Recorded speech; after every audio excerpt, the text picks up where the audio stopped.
In today's world, we are constantly bombarded with voices. This is especially true with the advent of social media, where opinions are expressed in 1-minute shorts or even 20-second videos, capable of changing our focus and direction in a flash.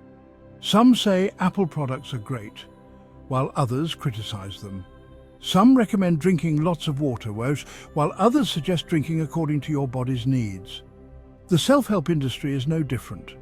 One book claims building habits is the key to life. Another emphasizes happiness, while yet another argues that having a compelling story, a sharp mind or relentless positivity is the ultimate secret. With so much information available, I found myself lost in the inconsistency. Even as I share this perspective, I acknowledge that it's just my opinion. Over the years, I've tried to become a better person for God's kingdom. I've read books on habits, business, finance, self-development and positivity, constantly changing myself to align with whatever book I'd recently finished. But in the end, I remained the same person. These superficial changes faded away, leaving me questioning. Who should we really listen to? Should we follow successful people who have mastered the art of becoming what they preach? Or do their teachings fail to apply to everyone, since each person's circumstances are unique? After many years, I realized that true wisdom lies in God's Word. The Bible's teachings, particularly the books of Proverbs and Ecclesiastes, come closest to reflecting real life. In the Gospels, Jesus speaks about finance and marriage, business, lifestyle, goals, love, kindness, and happiness. In fact, many self-help books are rooted in biblical truths, simply elaborated or reframed for contemporary audiences. I'm not suggesting that books are inherently bad. I'm simply encouraging caution in what we consume and focus on. In my experience, they can either lead us to greater confusion or toward life's true purpose. People don't change easily, unless driven by deeply emotional, transformative events. A book might inspire temporary change, but when reality sets in, it often fails to bring lasting transformation. Real change occurs when an experience touches us deeply. A person who has a child gains a new perspective on parenthood that no book can teach. Someone who has lived in poverty understands the value of food more than any motivational speech ever could. A man who witnesses his wife's struggle in childbirth or balancing home responsibilities gains a new appreciation for her efforts. Life's challenges force us to confront the reality of our choices. This brings me to the story I'd like to share. Let me share a deeper story to illustrate how challenging it can be to navigate the voices in our lives without God's wisdom guiding us. Imagine you've just finished reading a popular business book that fills you with hope and ambition. It outlines clear steps to achieve success. Focus on building your brand. Attend networking events and commit to working long hours to reach your goals. You're inspired, driven, and determined to become the person described in the book. But as life would have it, your circumstances are complex. At home, your wife has just given birth to your second child. Your oldest child is a bright, curious 2-year-old who craves your attention. Your wife, exhausted from sleepless nights, has decided to quit her job to care for the children full-time.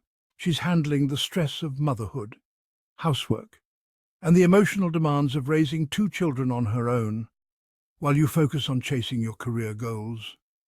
You pour yourself into your work, believing that this sacrifice will be worth it for your family's future. You tell yourself that everything you're doing is for them. Day by day, you become more engrossed in meetings, late-night brainstorming sessions, and ambitious goals.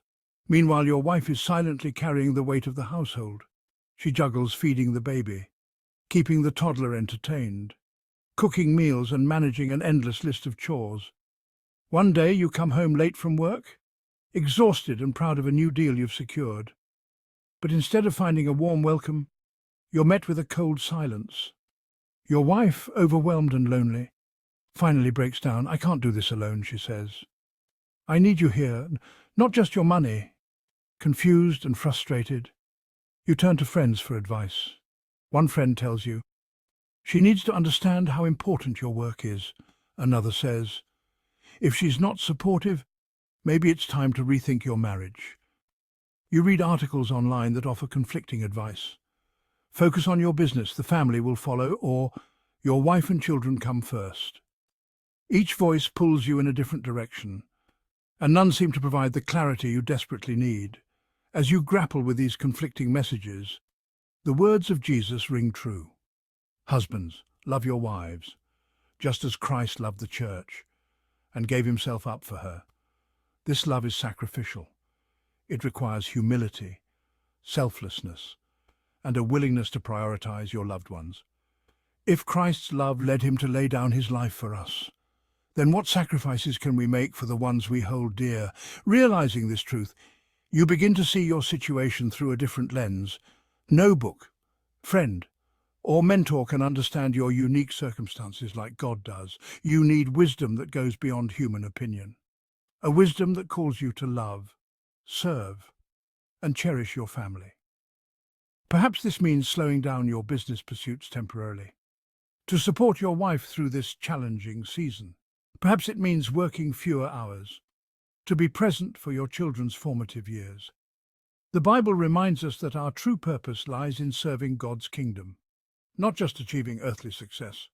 If your work and family life are out of balance, the answer is not to abandon one for the other, but to seek God's guidance on how to integrate both within his will. Imagine another scenario. You decide to spend more time at home, sacrificing certain business opportunities. The world might see this as a failure, but in God's eyes, you are living out his command to love and serve your family. You help with late-night feedings, play with your toddler, and support your wife through her exhaustion. Slowly, your bond as a family strengthens. You're not just building a successful business, you're building a life rooted in love, sacrifice, and God's guidance. Consider the countless stories of people who have faced life-changing moments that force them to reevaluate their priorities. A father who narrowly escapes death in a car accident realizes the importance of every moment spent with his children. A woman who loses her job discovers a new passion for serving her community. A recovering addict finds hope and purpose in God's love. After hitting rock bottom, these transformations don't come from reading books or following trends. They come from deep personal encounters with life's realities and God's presence. While books and advice can offer guidance, they cannot replace the wisdom that comes from God's word. So, who should we listen to? The answer lies in returning to the source of all wisdom, God.